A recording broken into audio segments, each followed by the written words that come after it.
Alors, je suis Benoît Corré, je suis ergonome.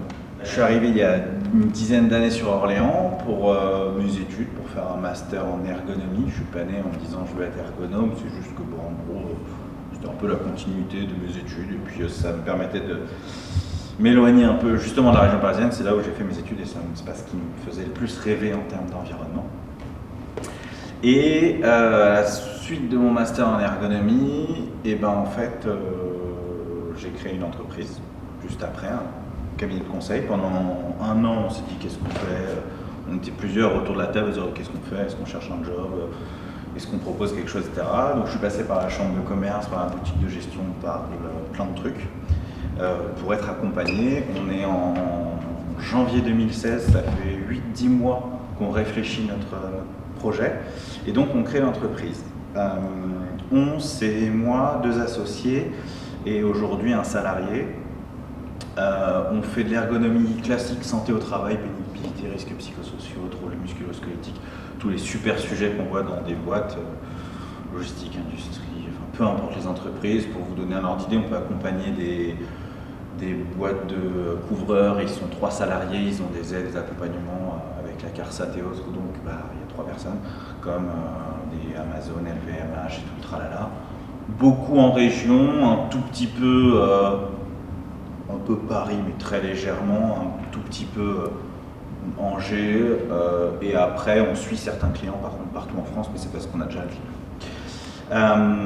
En parallèle de ça, je bosse avec une structure qui s'appelle Necoe, qui est à Orléans, qui bosse depuis, c'est un acteur du développement économique qui bosse depuis 14-15 ans bientôt sur le design thinking, la pensée design.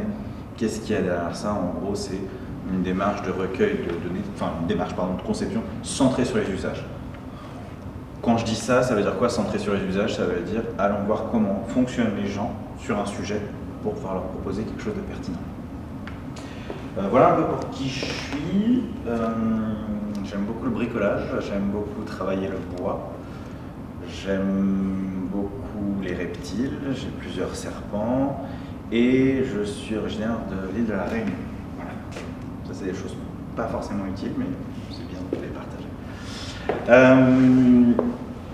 Ce que je vous propose pour commencer, c'est que vous me partagiez un peu, je vais prendre les notes en parallèle, mais que vous me partagiez un petit peu, que vous essayiez de répondre à la question qu'est-ce qui vous énerve, frustre quand vous êtes sollicité pour, ça peut être pour une interview plus ou moins micro-trottoir, un coup de fil de la part de Orange ou je sais pas quoi, bref, quand on recueille votre avis. Qu'est-ce qui vous énerve? Qu'est-ce qui peut être bloquant? Qu'est-ce qui peut être chiant? Selon vous. Allez-y.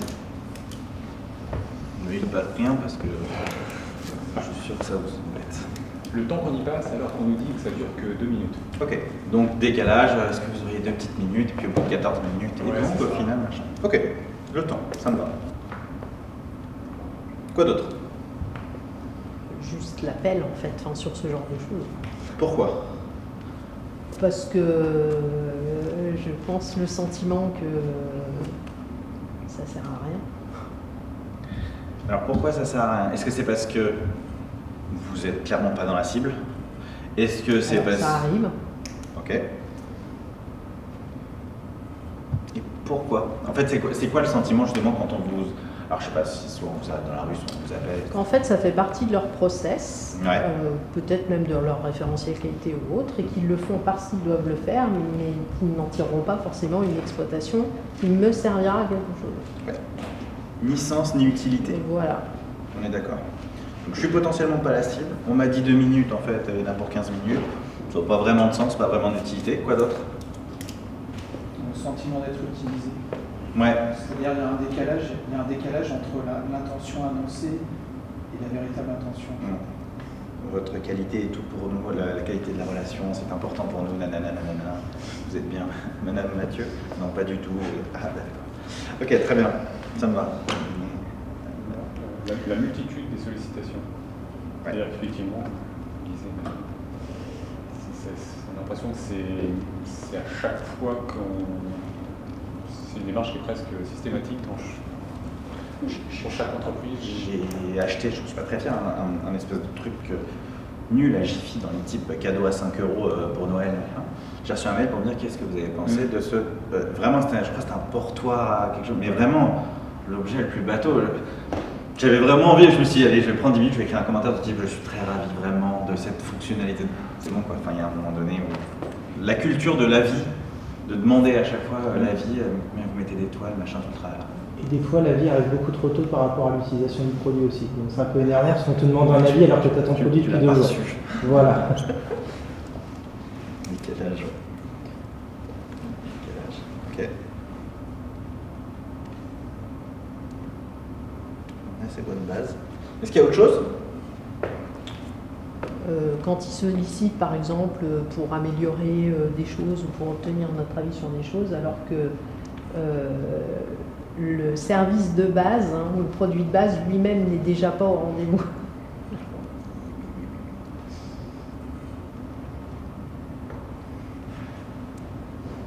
Ça peut être intéressant d'y répondre. C'est pas ce qu'il fait. Il y a un truc que vous m'avez pas dit, je ne sais pas si vous pensez, la notion de vente derrière. Vous savez, en fait, on vient vous questionner alors, comment ça se passe avec votre box et tout, vous êtes content? Parce qu'en fait, on a une offre en ce moment qui est parfaite pour vous, qui expire dans 7 minutes. Ouais. Une notion de démarche, quand on vous arrête dans la rue, je peux vous poser juste 2 petites questions à la fin, c'est quoi? Je dois payer, je dois donner une signature, il y a quelque chose ou pas, etc. On ne sait pas l'objectif qu'il y a derrière.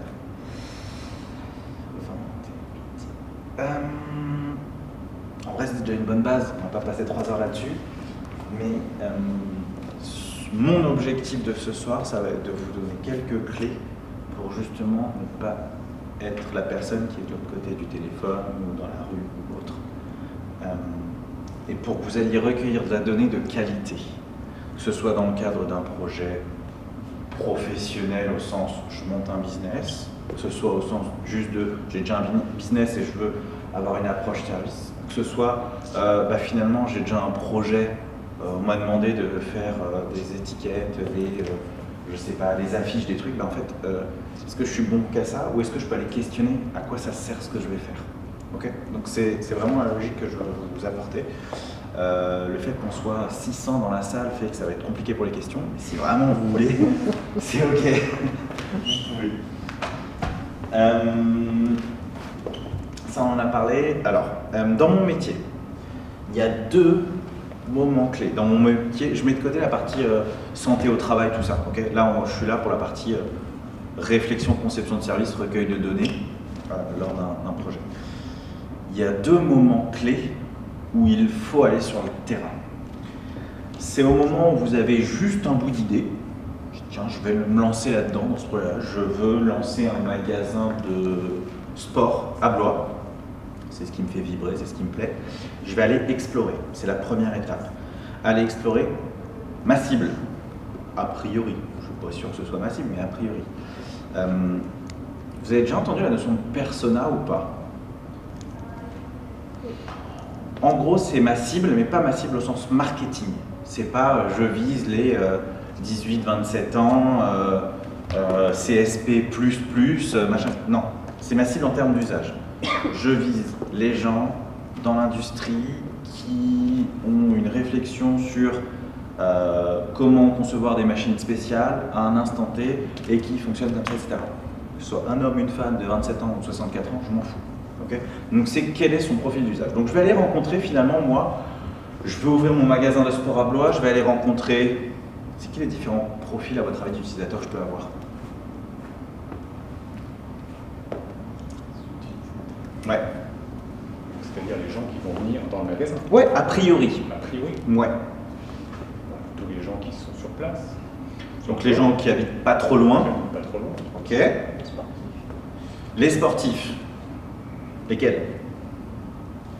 Est-ce que vous croyez que tous les sportifs ont exactement les mêmes usages et le même fonctionnement? Quels sont a priori les critères différenciants entre 2 sportifs?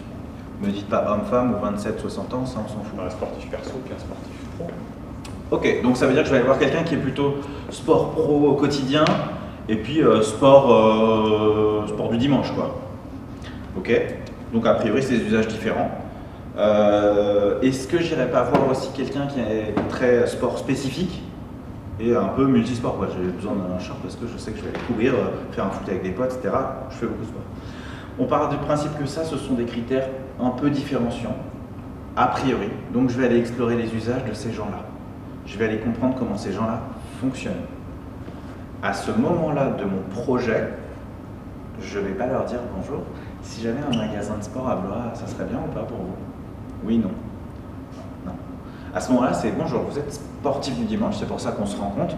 Est-ce que vous pouvez m'expliquer aujourd'hui comment vous fonctionnez?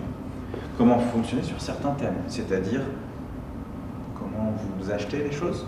Est-ce que vous les achetez plutôt sur Internet, plutôt dans le magasin? Oh, ok. Mais comment concrètement? La personne elle me dit bah ça dépend. Je sors de là avec quoi? Oui, ça dépend. Mais quel type de produit vous avez acheté en magasin? Qu'est-ce qui est important quand vous entrez dans un magasin de sport? Quel est le premier réflexe? Et a priori, qu'est-ce que ce serait le conseil pour vous idéal? Etc., etc. Donc je vais venir creuser comment fonctionne la personne. À ce moment-là, je ne lui parle pas de mon projet. Je viens non pas chercher, et là si vous avez 2 secondes à écouter, c'est ça le plus important, je ne viens pas chercher ses besoins, je viens chercher ses problèmes. Si je vais chercher ses besoins, la personne va me dire ce dont elle a besoin. Bah moi j'ai besoin d'un magasin à Blois, mais qui serait vraiment grand, qui serait comme ça, qui serait comme ça, qui serait comme ça. Elle a imaginé sa solution. Peut-être que la réponse c'est ça, peut-être. Mais si elle me parle plutôt de son problème, moi je vais réfléchir à la solution. Et la solution, c'est pas forcément ce qu'elle a pensé. Parce que idéalement, qu'on soit bien d'accord, les gens veulent tout. Moins cher, le plus rapidement possible, il faut que ce soit quand même vachement personnalisé, quoi. Okay, ça, c'est les usages maintenant qui sont vachement lissés. On veut tous ça. On ne comprend pas pourquoi on paye des frais de port quand on achète sur Internet. C'est pas normal. Pourtant, on a tous conscience qu'il y a quelque chose à payer normalement. Ok ? Mais quand on voit les frais de port, c'est embêtant. Ça fait partie des usages qui sont lissés. C'est comme ça, les gens sont habitués à ça. Ok pour la notion de besoin-problème, c'est vraiment important. Moi j'ai besoin d'être livré, quand j'achète sur Amazon, j'ai besoin d'être livré le week-end. Alors non, mon problème c'est que la semaine je ne suis pas là, je rentre tard, j'ai pas de voisin à proximité et globalement du coup il n'y a personne pour laisser un colis et même si tu le laisses devant chez moi il pleut, c'est la merde, etc. Ça c'est mon problème. Pour répondre à ce besoin, peut-être qu'il faut livrer le week-end, peut-être qu'il faut mettre des espèces de box dans chaque rue pour pouvoir poser les colis. Peut-être qu'il faut que je trouve un système pour que, quand il me jette par-dessus de ma barrière, il y ait un matelas pour l'amortir, une niche, j'en sais rien. Il y a plein de solutions possibles. Okay. Donc, je suis en train d'explorer, je suis en train de comprendre les usages des sportifs aux alentours de Blois. J'ai compris leurs problèmes qui étaient pas de choix, je sais pas de choix dans les vêtements et pas assez de conseils par rapport à un Décathlon où les gens n'ont pas le temps parce que c'est grande surface, etc. J'en sais rien. Une fois que j'ai compris ça, globalement, je vais pouvoir réfléchir à ma solution, même si j'avais déjà toute l'idée qui va bien, mais je vais y réfléchir en fonction de mes interlocuteurs. J'ai déjà une première démarche centrée sur les usages. Une fois que j'ai fait ça, la deuxième fois où je vais sur le terrain, c'est au moment où je vais aller tester des choses. C'est-à-dire que je vais aller tester un prototype. C'est quoi, à votre avis? Je reprends l'exemple de mon magasin à Blois là. Ce serait quoi un prototype de ce que je vais proposer? J'allais dire, il n'y a pas de mauvaise réponse, mais si, il y en a. Faites gaffe quand même. Un flyer qui dit on va bientôt ouvrir un magasin. Ok, un flyer, ça me va. Quoi d'autre comme prototype possible? Une boutique flash. Une quoi? Une boutique flash, enfin, qui soit non pérenne, quelque chose sur un mois. Trop coûteux, trop contraignant. Même si l'idée n'est pas déconnante du tout, allons encore plus simple. Ouais. La publicité sur Internet, sur les médias. Ok, un exemple de publicité sur Internet. Un exemple de flyer. Je ne vais pas imprimer mes 500 flyers, on est bien d'accord. Un prototype, c'est quelque chose qui n'est pas bien fait, qui n'est pas finalisé du tout. Je vous promets que j'ai accompagné des gens qui ont sorti une appli pour laquelle ils ont dépensé entre 30 et 40 000 euros pour se dire après coup, c'est dommage, les utilisateurs ils sont pas là, ils ne fonctionnent pas, ils viennent pas trop, et puis en fait ils voudraient ça, etc. Un prototype de flyer, c'est... Moi je suis pas trop designer, graphiste, tout ça, je sais pas très faire. Je sais bien parler aux gens, mais pas le reste. Un prototype de flyer, c'est ça. C'est ici du texte avec, je sais pas, la petite carte de la région centre, je sais pas quelle forme ça a. C'est les 3 idées principales que je veux donner. Et ici, c'est le bandeau, je sais pas, où il y aura des prix. J'en sais rien, j'invente au fur et à mesure.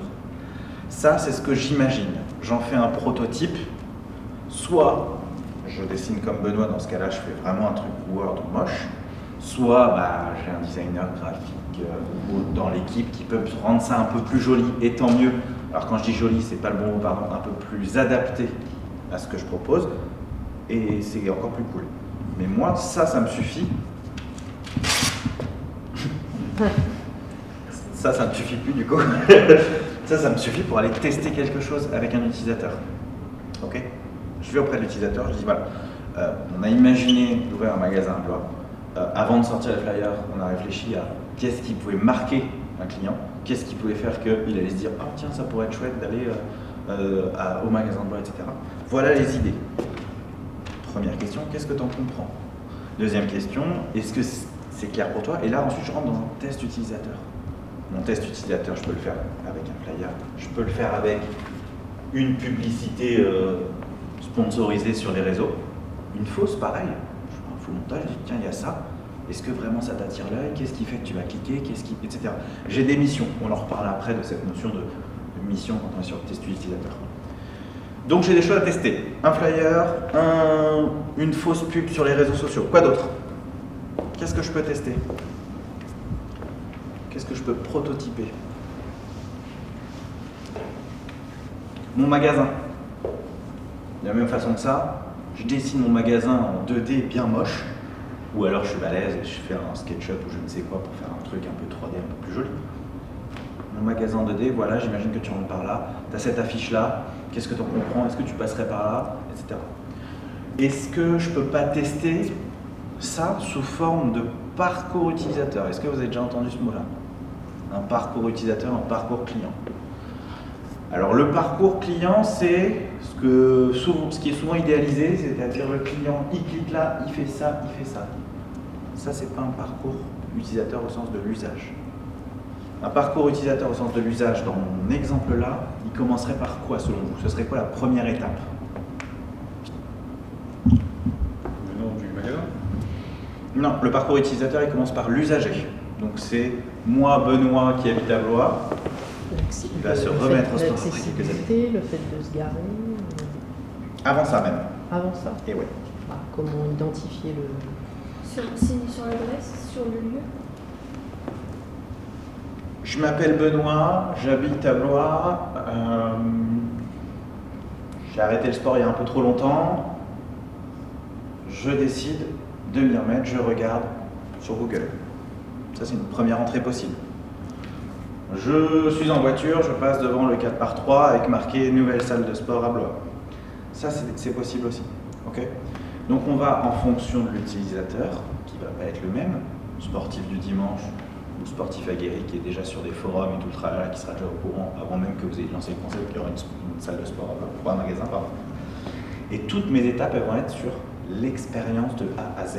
C'est-à-dire, j'identifie qu'il y a une salle, je décide d'y aller la prochaine fois, je vais sur Google, je tape le nom de la salle, je vois qu'il y a des étoiles, je décide de me rendre physiquement au magasin, quand j'arrive dans le magasin, il y a quelqu'un qui me sourit, etc., etc. C'est quoi la dernière étape de mon parcours utilisateur à votre avis? C'est l'achat, L'utilisation. Pas du tout, là on est en plein milieu du parcours. Quand on est chez nous, L'utilisation C'est la du produit. vie. C'est ce qui se passe vraiment après, c'est-à-dire j'ai utilisé mes baskets, j'ai utilisé mes chaussures, j'y retourne potentiellement ou j'en parle à un pote, etc. Ok? Trop souvent on fait un focus comme ça. Je prends un exemple qui va vous parler. Vous connaissez Blablacar? L'expérience utilisateur sur Blablacar, elle commence au moment où je me dis tiens, il faut que j'aille à Blois, je suis d'Orléans, train galère, vélo trop loin, voiture cassée, qu'est-ce que je fais? Ça commence. Mon expérience, elle termine quand je suis arrivé sur place. Mon temps sur l'application, il est peut-être de 2 minutes dans tout ça. J'ai une super interface, j'ai une bonne application, ok, Blablacar, on pense ce qu'on veut, c'est une super application, blablabla. Génial. Je suis sur l'application, je trouve facilement, je rentre en contact, je trouve le bon truc, etc. Si dans la voiture, la personne a marqué qu'elle fumait pas, mais elle fume. Si au moment où on devait se retrouver sur le parking, on ne s'est pas retrouvé, elle devait me déposer là, en fait, elle m'a déposé 200 mètres plus loin. On est d'accord que l'application est géniale, hein. Mon expérience, elle est pourrie. Ok ? Quand on parle d'une expérience utilisateur, on parle vraiment du début à la fin. Et c'est pas parce que vous avez une super application, un super magasin, un super flyer ou je ne sais quoi, que l'expérience va être bonne. Et quand on pense usage, on pense réalité. Et c'est pour ça qu'on va se confronter au terrain, qu'on va demander, tiens, explique-moi comment tu fonctionnes quand tu répares ta voiture. Qu'est-ce qui se passe? Quel espace tu as au moment où tu achètes? Qu'est-ce que tu regardes? Qu'est-ce qui est pertinent pour toi? Et on va aller chercher, creuser tout ça. Ça peut faire mal, entre guillemets. Cet après-midi, j'étais en restitution de projet où je leur dis globalement ce que vous proposez, le client n'aime pas trop, quoi. Il n'aime pas trop pour telle raison. Ça ne correspond pas à ses usages. 2 réflexes à ça, soit on se dit ouais mais le client il est chiant, il sait pas ce qu'il veut, ok. Soit on se dit merde. Alors le client il a peut-être tort. En test utilisateur, sur le projet dont je vous parlais là de Blois, là, du magasin, il y a peut-être quelqu'un qui va dire ouais mais attendez, il y a déjà 4 magasins de sport à Blois. Alors que c'est faux. Mais dans sa tête, c'est ça la vision qu'il en a. Allons creuser ça, allons comprendre quelle est sa perception, etc. etc. Okay, donc des fois, vous allez recueillir de la donnée terrain qui peut faire mal. Franchement, machine spéciale, vous vous rendez compte que ça ne veut rien dire. Enfin, on va dire, vous dites que vous faites ça, moi c'est pas clair, et puis en plus, votre structure n'a pas d'ancienneté, donc allez comprendre pourquoi, nanana. Ok. Et bah, là, le premier réflexe, c'est plutôt de se défendre, surtout quand c'est son projet, son bébé, que ce soit lors d'un startup week-end où on a l'idée de rêve, ou que ce soit l'idée qu'on a depuis 10 ans, ou depuis 2 mois, peu importe. On va plutôt avoir tendance à se défendre et à se justifier. Donc, je vais un peu dans tous les sens, vous me dites si à un moment ça part trop dans tous les sens. Okay. Je vous ai dit, il y a 2 moments clés où il faut aller sur le terrain, c'est pour comprendre comment fonctionnent les gens, et ensuite pour tester, donc pour valider ou invalider ce que j'ai imaginé. Que ce soit étudiant, start-up, même grosse entreprise, quand je leur dis ça, ils me disent oh, ouais, ça il faut aller sur le terrain, c'est vrai. Vous y êtes allé? Non. Trop peur. Trop peur d'aller se confronter aux utilisateurs et aux clients. Ce qui est quand même un peu dommage. Demain, je fais une restitution à Paris d'un projet qui a commencé en janvier, des commerciaux autour de la table qui m'ont dit ouais, pas de souci, on va te donner les contacts clients. Il y a une inertie, une contrainte. Je devais restituer mon projet en février, je le restitue donc demain. Parce que le côté avoir tiens, est-ce que tu es prêt pour donner du temps à Benoît qui va venir, qui va te poser des questions, vous allez discuter. Un entretien, hein, pour votre info, on est rarement à 20 minutes. Hein. On est plutôt à 45 minutes, 1 heure, 1 heure et demie. Un échange. Sur tous les projets là, que vous avez, j'ai aucun souci à parler pendant 1 heure et demie, enfin écouter plutôt pendant 1 heure et demie avec quelqu'un. Pourquoi? Parce qu'on va éviter tout ce qu'on s'est donné là. C'est-à-dire que on va cadrer le lieu et le moment de l'entretien. Oubliez la notion de micro-trottoir. Non pas parce que c'est pas efficace, mais parce que c'est un exercice très difficile. Je sais pas qui c'est, mais bonjour. Oubliez la notion de micro-trottoir, c'est très difficile. Vous-même, vous le vivez en tant qu'utilisateur. Quelqu'un qui dit, excusez-moi, vous auriez 5 minutes? Alors, je suis ultra pressé, on est dimanche après-midi, j'ai rien à faire, mais je suis pressé, j'ai pas envie de vous répondre. Ok. Et puis, oubliez aussi le questionnaire envoyé sur LinkedIn ou sur Facebook pour avoir le plus de réponses possible. Moi, quand j'ai lancé ma boîte, ma grand-mère a dit, c'est une excellente idée, je vois pas pourquoi ça marcherait pas, c'est super, tu vas y arriver. C'est gentil, hein. Elle m'a rien acheté globalement. C'est gentil, mais je m'en fous. C'est pas mon utilisateur. Okay, c'est super important parce qu'on peut avoir tendance à vouloir se rassurer. Des gens dans vos projets qui vont vous dire c'est une super idée, il y en aura toujours, parce que les gens sont plutôt sympas. Par contre, vous, ce qui vous intéresse dans une interview, dans un entretien, dans de l'observation, ça va être d'échanger avec vraiment des utilisateurs. Donc, je reviens à ce que je disais, on va essayer de cadrer le lieu et le moment de l'entretien. Rien de tel que d'être pris au dépourvu, etc. On va profiter aussi accessoirement du « vous connaissez tous quelqu'un qui connaît quelqu'un qui connaît quelqu'un ». Je suis pas sûr qu'il y ait beaucoup de gens qui ont des Alfa Romeo bien spécifiques, mais ça peut se trouver sur des forums, sur des trucs. Vous allez donc venir de la part de quelqu'un a priori, c'est un peu plus facile. Et vous allez pouvoir dire, est-ce que vous êtes OK pour m'accorder 45 minutes, 1 heure de votre temps? Donc ça, quand je dis 45 minutes, 1 heure, vous ne dites pas les deux, vous dites soit l'un, soit l'autre, j'en sais rien, vous prévoyez. Et vous ne dépasserez pas ce temps-là pour éviter le fameux « vous auriez 2 minutes ?» Puis au bout d'un quart d'heure, on est toujours au téléphone.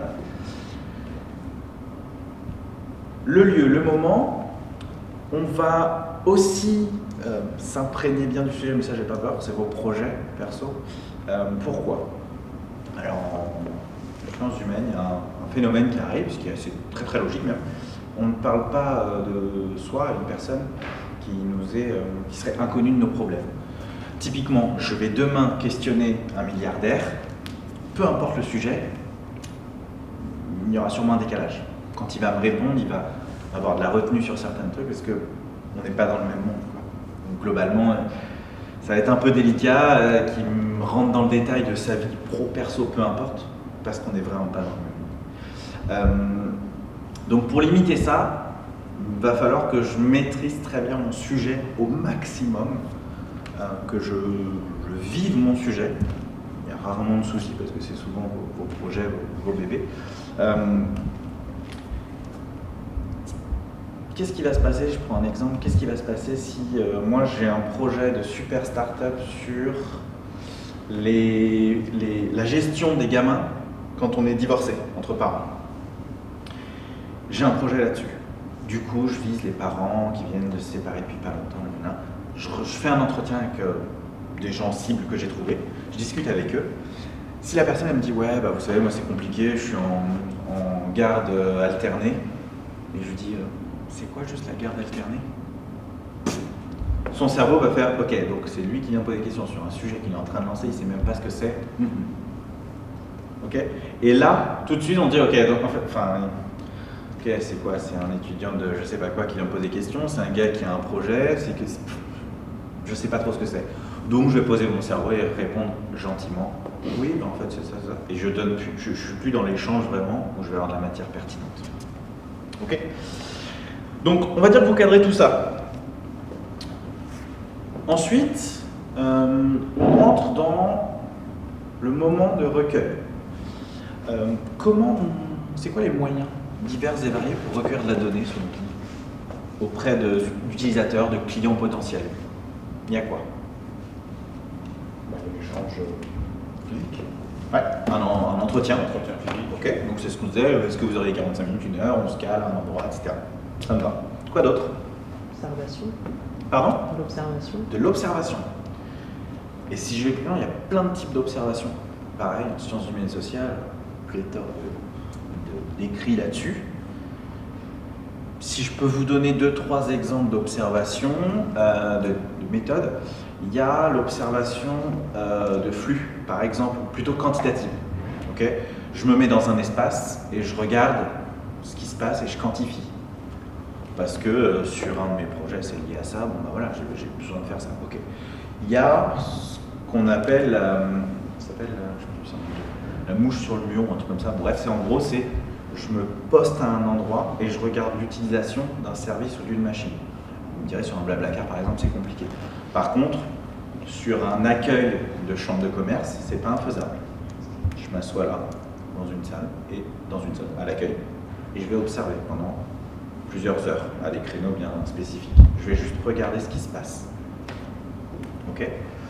Il y a une autre méthode qui éthiquement me pose de gros soucis, mais apparemment on peut en faire des émissions télé, d'y aller en mode incognito. Vous savez, le fameux patron incognito, là, le truc où je me déguise, comme ça je fais genre, etc. Vous pouvez, c'est le client masqué. Éthiquement, c'est pas dingue quand même, globalement. Vous risquez de recueillir une matière folle. Ok, donc on a différentes méthodes d'observation. On a l'entretien, Il y a quoi d'autre comme moyen pour recueillir de la donnée? Je ne cache pas que vous avez dit les deux plus importants, bien sûr. Sondage.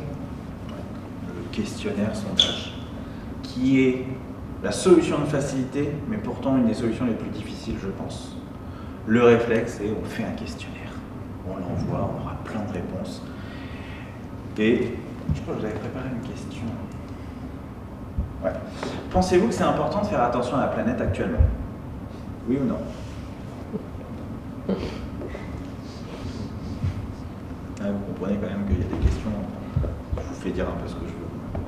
Sans vouloir forcément vous manipuler, mais globalement, il existe plein de listes de biais cognitifs, si ça vous intéresse, vous pouvez en discuter. Mais celui-là, c'est celui qui est le plus problématique dans les questionnaires.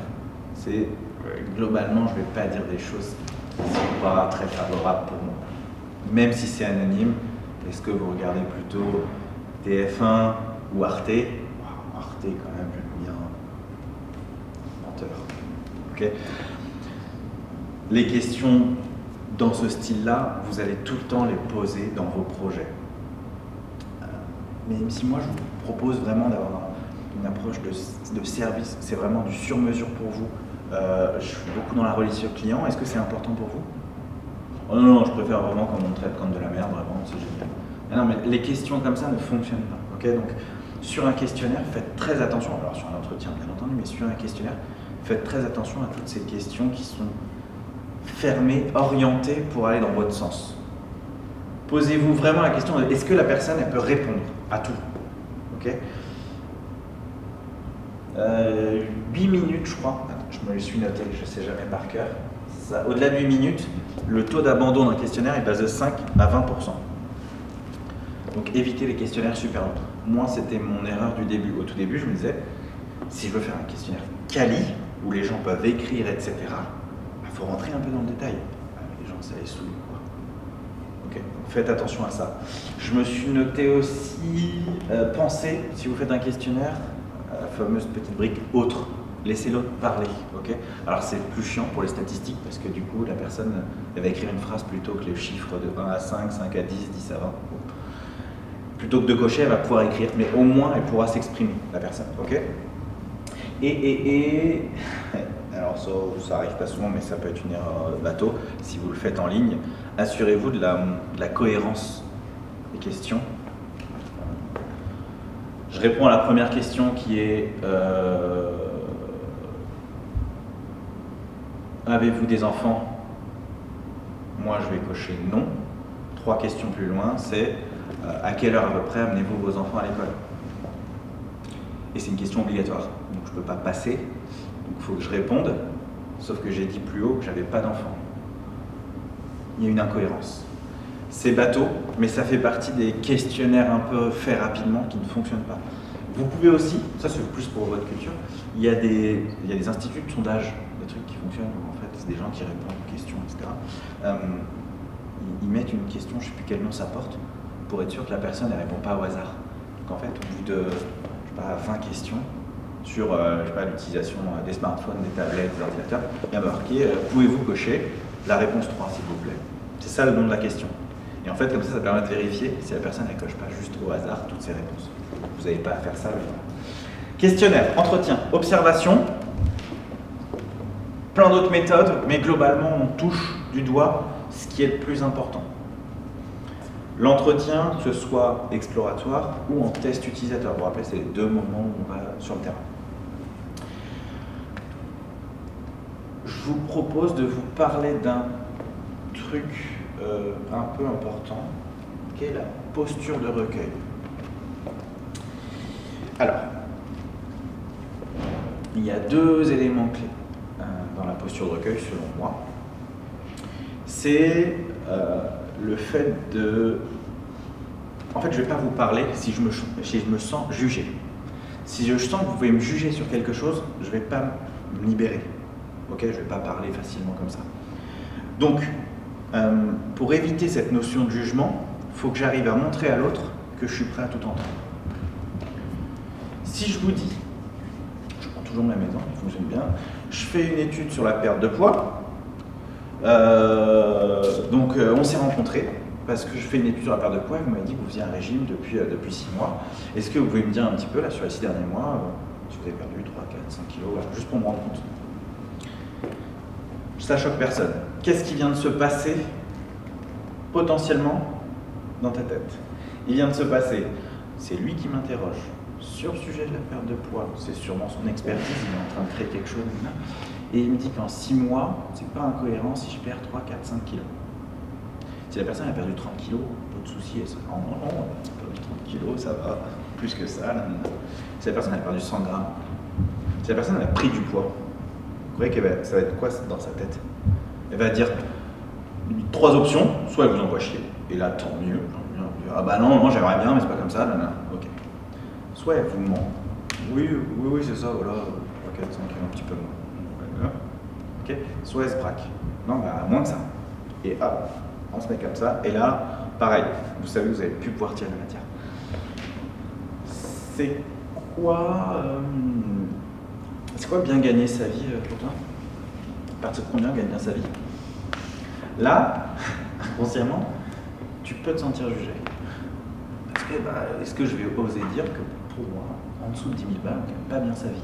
Ça se trouve, ça va choquer les gens dans la salle, comment je fais, qu'est-ce que je dis, qu'est-ce qui est à peu près dans la norme à dire, etc. Alors là, il y a du monde. Mais même face à une personne inconnue, ça arrive.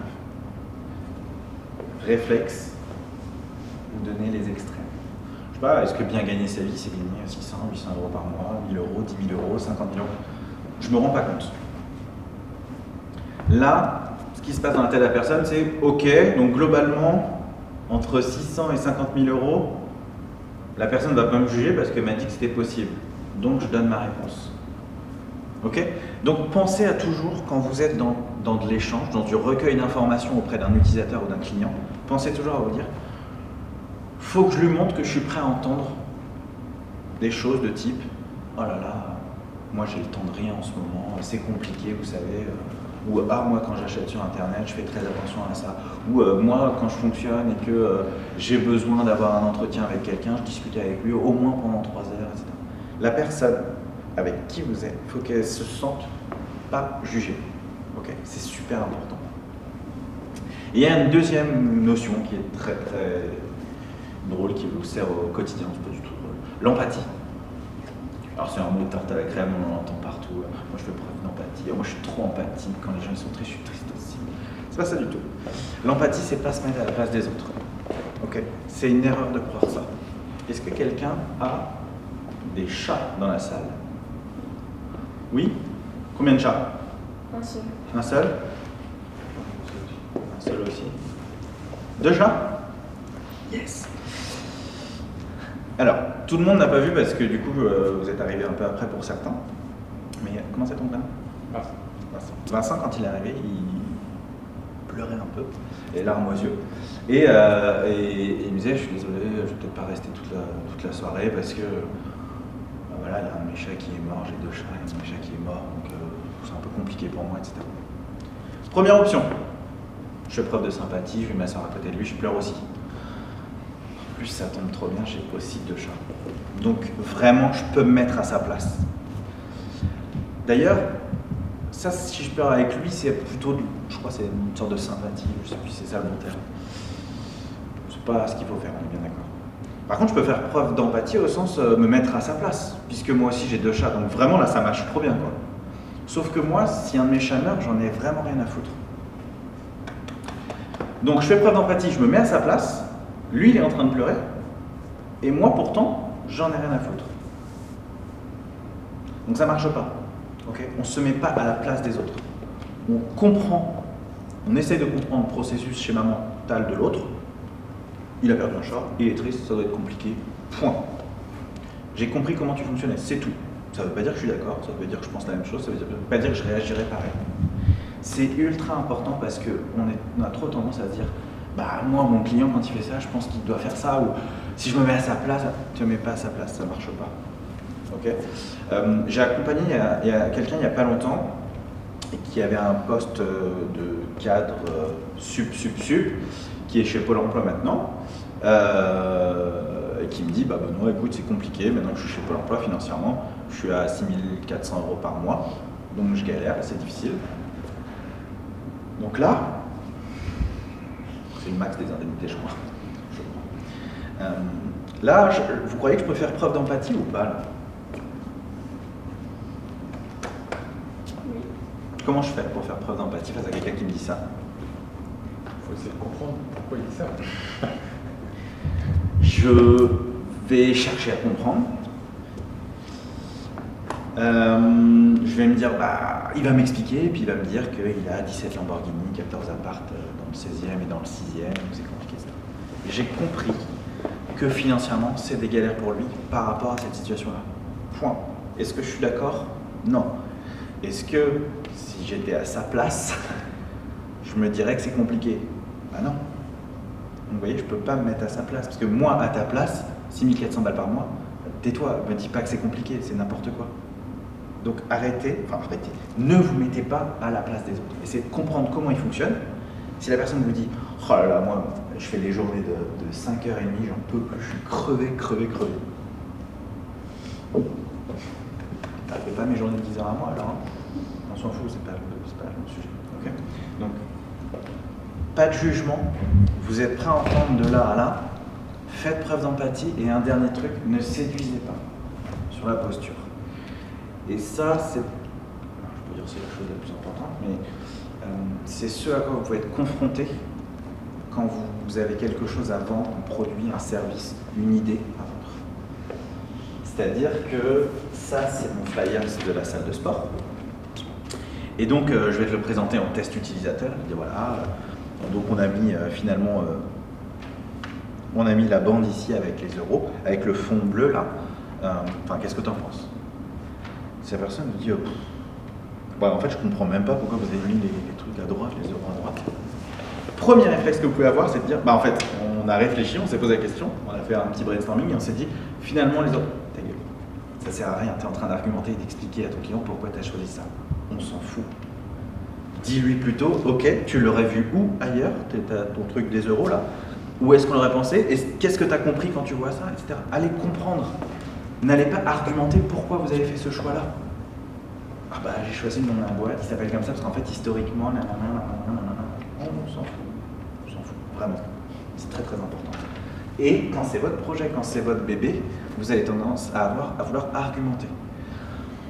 Alors je comprends, quand on a un catalogue qu'on a imprimé en 10 000 exemplaires, qu'on le présente à un utilisateur et qu'il nous dit « Oh, c'est moche », là ça fait un petit peu mal à l'ego. Donc soit vous argumentez en disant « en fait c'est les couleurs du groupe quand même, donc on a choisi ça pour nanana, vous argumentez nul », soit vous creusez. Et dans ces cas-là, soit l'avis il est pertinent ou pas. Bon, c'est moche parce que ça me rappelle la couleur que j'avais dans mon ancienne baraque là, avec les murs. Ça on s'en fout, c'est pas un argument pertinent. Par contre, c'est moche parce que, je sais pas, vous dites que vous êtes dans l'écologie, vous avez mis des grands trucs violets, ça va pas du tout avec le symbole qu'il y a derrière. Ah, là ça commence à être de la matière un peu plus intéressante éventuellement, parce que ça représente l'image de la société, le truc, le fonctionnement, etc. Ok? Donc, de tout ce qu'on a vu là et de ce que j'arrête pas de parler dans tous les sens depuis tout à l'heure, c'est démarche centrée sur l'usage, l'utilisateur, comment il fonctionne. Allez sur le terrain, allez voir comment il fonctionne, allez valider ou invalider vos idées. L'erreur de base, c'est de dire mais mon projet il n'est pas terminé, mon site web il n'est pas terminé, ma plaquette elle n'est pas terminée, donc je ne veux pas aller tester. Si, allez-y au contraire. Sinon vous allez le terminer, voire même vous n'allez jamais le terminer, donc jamais oser aller vous confronter au terrain. Allez-y. Les gens sont plutôt bienveillants quand ils sont dans la cible. Vous leur avez dit, est-ce que tu es OK pour 45 minutes? Vous leur confirmez le temps. L'objectif c'est de comprendre, d'avoir votre avis. Rien n'est finalisé. Qu'est-ce que vous en pensez? Donnez-moi votre avis. Les gens sont plutôt sympas en fait. Il n'y a pas trop de crainte à avoir là-dessus. Ok? Ça va jusque là? Est-ce que vous avez des questions, des choses auxquelles vous pensez qui vous viennent? Non, ça roule? Est-ce que vous avez déjà fait des interviews, questionnaires ou autres avec des utilisateurs ou des clients? Au fond de la salle peut-être? Sans le savoir, je pense. Oui. Ouais. Ok. Sans le savoir, ça veut dire quoi? Ça veut dire que... Sans avoir cette démarche très cadrée de de recherche d'informations, comme tu viens de l'écrire, mais Ouais, tu es en discussion informelle en fait et tu... c'est plutôt comme ça. Ok, ça marche. Je l'ai fait sous forme d'exposition. En fait, on a prototypé les pièces, Ok. on les a finalisées, enfin, c'était plutôt des protos finalisés, Ouais. et puis on les a exposés sur un salon, donc soit sur un salon, soit sur des événements sportifs sur circuit, pour vraiment être plongé dans, avec les utilisateurs ou les gens censés les plus intéressés. Et donc on voit les gens qui réagissent par rapport à une pièce en 3D, quelque chose de vrai. Et en plus, tu n'avais rien à vendre à ce moment-là, on est d'accord? Pardon. Tu avais des choses à vendre ou pas à ce moment-là? J'avais des protos. Mais les gens n'achètent pas des protos, ils achètent une pièce. Ouais. Non, j'avais rien à vendre. J'ai présenté les protos, j'ai dit voilà, ce sont des protos. Et ça peut être quelque chose que vous pouvez acheter si ça vous plaît, si ça répond à un besoin. Donc on avait imaginé 5-6 pièces différentes, on avait mis en situation. Et donc on récupère le ressenti en live. Le ressenti, ouais. Voilà. On a des encouragements, c'est très informel. Hein. C'est très informel et pourtant, c'est pas le bon terme, mais un bon entretien ou un bon recueil. Et je dis tout le temps que ça doit ressembler à une discussion. Donc c'est ce que vous venez de dire tous les deux. Ça ressemble à un échange, une discussion. Mais en contrepartie, il faut absolument que je recueille toute la matière que j'avais prévu de recueillir. Parce que sinon, C'est un prévu qui est pas. on papote et c'est cool quoi. Pas prévu. Mais si on papote et c'est cool, je vais rentrer chez moi en me disant ah merde, je vais pas demander ça, je vais pas demander ça. Putain, c'est dommage parce que lui, il me dit qu'il achète ce genre de pièces. Je lui ai même pas demandé quel était son fournisseur actuel ou comment il fonctionnait d'habitude. Je lui ai pas non plus demandé si aujourd'hui c'était le meilleur lieu pour acheter des pièces lors d'une exposition, c'était plus pertinent de. Je lui ai pas demandé. Tout l'intérêt vraiment de préparer. Alors, c'est pas ce soir qu'on va travailler sur comment rédiger un guide d'entretien, blablabla, mais préparez vraiment vos thèmes, vos sujets plus que vos questions. Parce que je vous laisse imaginer que si vous avez une liste de questions toutes bien rédigées, à l'heure actuelle, comment consommez-vous des pièces de voiture mécaniques? Okay. Mode robot, donc on n'est pas du tout sur une discussion, donc on oublie le côté discussion. Alors que ça doit être très important. Donc laissez juste des thèmes, des mots-clés. Vous savez à peu près tous parler de ce que je vois. Donc ça suffira, ok, pour l'échange. Par contre, vraiment, le petit crayon de papier, ok, ça j'en ai parlé, ça j'en ai parlé, ça j'en ai parlé. Et pensez expérience. Quand je dis expérience, on pourrait croire que c'est le côté expérience dans le sens, oh, qu'est-ce que je vis avec quand je déballe mon iPhone.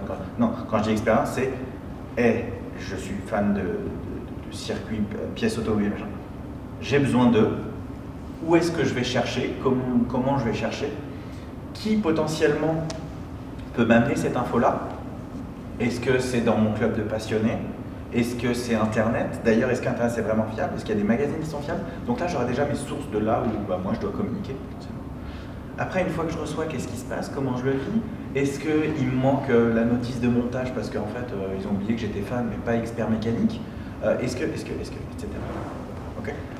Tout ça, je veux le savoir et en même temps, je veux que ça ressemble à une discussion. Donc, je me mets juste mes mots-clés.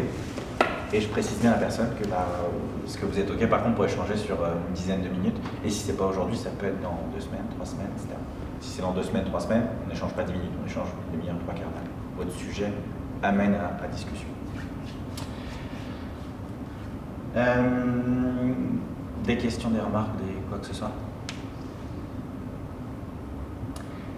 Alors je vous amène un dernier truc qui est très important, c'est tout ce que je vous ai dit là, c'est faux.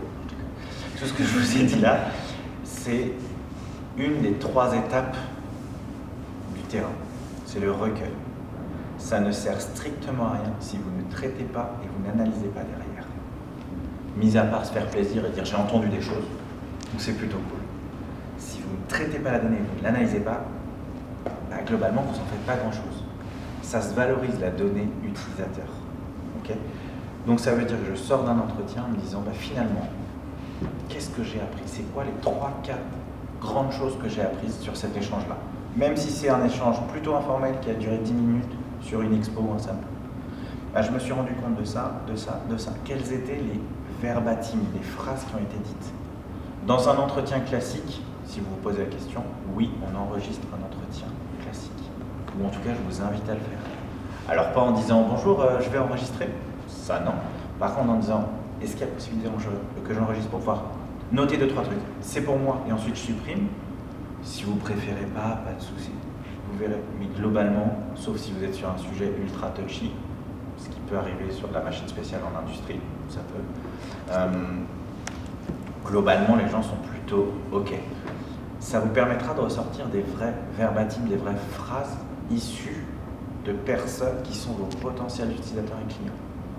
Et quand quelqu'un vous dit bon, globalement, ce magazine-là, c'est un peu de la merde pour telle et telle raison, ce magazine de pièces automobiles, de pièces bien spécifiques, si vous gardez ça juste en tête, 1 mois et demi après, vous vous rappellerez juste que ce magazine, c'est pas le bon magazine. Mais vous ne saurez pas le pourquoi du comment, qu'est-ce que la personne a dit derrière. Et si vous êtes tout seul sur votre projet, vous serez sûrement en accord avec vous-même. Mais si vous êtes 1, 2, vous avez besoin de présenter à un banquier quelque chose, des choses comme ça, allez dire, en fait, je suis parti voir des utilisateurs. J'ai pas fait un questionnaire sur Facebook et j'ai 300 réponses. Je suis parti voir 10 utilisateurs, j'ai passé 1 heure avec chacun d'eux pour comprendre comment ils fonctionnaient, si demain ça existait sur le marché, quels étaient les freins. Et j'ai ajusté ce que je propose, parce que finalement, ce que je proposais, je me suis rendu compte, et ça, il n'y a rien de tel dans un projet de dire, mais ça, je pensais, mais je me suis trompé. Je croyais que les gens, ça avait beaucoup de valeur, le fait que je sois dessinateur industriel depuis 25 ans. Ce qui est très important, c'est qu'il faut qu'au moins qu'on soit rattaché à une équipe de 3 personnes, parce qu'ils ont peur que quand le mec tombe malade, il n'y ait plus personne derrière. C'est ça qui fait valeur. Donc, du coup, moi, je me suis adossé à un autre bureau d'études et blablabla. J'ai ajusté ce que j'ai appris. Donc, je recueille de la donnée, je la traite, ça veut dire qu'en gros, qu'est-ce que j'ai appris? Je mets des thèmes. J'ai appris que sur mon sujet de conseil et d'accompagnement en entreprise, ce qui était important, c'était tel sujet. J'ai appris, il y a un thème autour des mots que j'utilise, c'est-à-dire que la terminologie, c'est-à-dire que sur mon site web, sur mon discours, quand je parle de coaching, les gens détestent, alors que je suis vraiment coach certifié, j'accompagne les gens dessus. Les gens n'aiment pas, donc il faut que je trouve un autre. Vous voyez, il y a des thèmes. Ça, c'est le traitement. Je me rends compte qu'il y a des thèmes. Et l'analyse, c'est qu'est-ce que j'en fais finalement en termes de préconisation. Voilà ce que je vais changer. Je change ça, je change ça, je change ça. Et ça, c'est une piste de réflexion pour une V2, pour une V3. Okay, l'analyse, c'est donner du sens à ce que j'ai recueilli. Et ne pas rester, mais vraiment, j'insiste, ne pas rester sur du c'est pas mal de discuter avec les gens. J'ai pas de guide d'entretien, mais c'est pas grave, c'est informel. Je retiens rien parce que j'ai eu un échange là de 10 minutes. 1 mois après, un autre échange, je capitalise sur rien du tout. Si vous devez retenir, pas une chose, mais si vous devez analyser plusieurs entretiens, plusieurs éléments, vous pouvez les catégoriser en 3 choses qui sont assez globales, mais pas mal pour voir si notre service, notre solution est pertinente. C'est de se dire, toutes les infos que j'ai recueillies qui m'expliquent en quoi ça répond à un besoin, ce que je fais. Vraiment, ça répond à un besoin. Parce que vous pouvez proposer un truc génial, super fluide, super facile, j'en sais rien, mais si ça ne répond pas à un besoin, ça ne sert à rien. Donc en quoi ça répond vraiment à un besoin? En quoi ce que je propose est facile d'utilisation? Alors quand je dis facile, on pense tout de suite à une appli qui est facile. Non, non. En quoi ma solution, elle est facile? Elle est facile parce que les gens, je sais pas, quand ils cherchent une pièce automobile, et ben en fait, ils peuvent taper n'importe quel mot-clé, quoi qu'il arrive, ça correspond. Et ensuite, je les appelle parce que c'est des gens qui ont besoin d'être rassurés. Donc, je les appelle, on passe un temps au téléphone, voire en FaceTime, pour être sûr que c'est la bonne pièce pour le bon truc, etc. Même si c'est une pièce à 40 €, qui coûte pas très cher, les gens n'ont pas envie d'acheter pour rien, de renvoyer ça. Donc, il y a ce côté-là, parce que j'ai compris que ma cible avait besoin de ça. Donc, est-ce que ça répond à un besoin? Enfin, comment ça répond à un besoin? En quoi c'est facile, pratique pour mon client utilisateur? Et en quoi c'est engageant? Alors attention, ce côté engageant, c'est pas juste l'effet wow. En quoi c'est engageant? Posez-vous la question, qu'est-ce qui va faire que mon client va me recommander? Alors quand je dis recommander, on n'est pas sur le Net Promoter Score, vous avez mis entre 9 et 10, donc allez me recommander. En quoi il y a un moment où la personne, moi là, j'ai acheté cette zapette Kensington, ok? En quoi, si je discute avec un copain qui fait de la formation, en quoi je vais dire achète celle-là parce qu'elle est super pratique. En quoi c'est engageant en fait? En quoi je me dis si celle-là est tombe en panne, je rachète celle-là. Si demain j'ai besoin d'une nouvelle machine spéciale, je sais que je passe vraiment avec la T2i. Non, c'est ça. Ok. Ces 3 points-là sont primordiaux pour une solution, quelle qu'elle soit, un service, un produit, peu importe. C'est de se dire, je réponds à un besoin, oui, non. Enfin, pas oui, non. En quoi je réponds à un besoin? À travers tout ce qu'on m'a dit dans les entretiens, dans les observations. Ah ouais, c'est vachement pratique parce qu'aujourd'hui, on trouve personne pour acheter des pièces automobile. Ça n'existe pas, c'est super galère, on est obligé de les faire sur le net. Ok, donc ça répond à un besoin. Puis en plus, ce qui est vachement pratique, c'est que le mec, enfin, tu l'appelles, il te parle en anglais, il répond sous 24 heures, enfin, c'est super pratique. Puis en quoi c'est engageant? Globalement, le mec, et alors ça c'est plus propre à votre cible, là je pourrais pas trop inventer, mais je sais pas, le mec il est sympa et en fait il s'y connaît, c'est un ancien de l'automobile dans tel truc et les partenaires de telle boîte, de tel projet automobile qui valorise le handicap et ça c'est super chouette en termes de valeur. Si demain je dois racheter, franchement je passe par lui, c'est plus pertinent. Ok. Mon seul conseil, c'est aller sur le terrain, confronter vos idées, tout, une piste de service, un projet, une affiche, une étiquette, allez-y. Les gens ont un avis. S'ils sont dans la cible, ils vous donneront un avis pertinent. Par contre, vraiment, l'avis des gens qui ne sont pas dans la cible, ça fait du bien à l'ego, c'est sympa, mais on s'en fout. C'est pas le plus important. Je vous ai dit à peu près, je crois, tous les trucs importants que je voulais vous dire. Est-ce qu'il y a des trucs qu'on n'aurait pas vus ou que vous attendiez à voir? J'aurais peut-être pas la réponse, mais quelle vous pensez? Comment vous allez utiliser ce que je viens de vous dire demain? Même un mini truc, même rien. Comment on va le traiter et l'analyser? Comment vous allez traiter et analyser ce que je vous ai dit ce soir?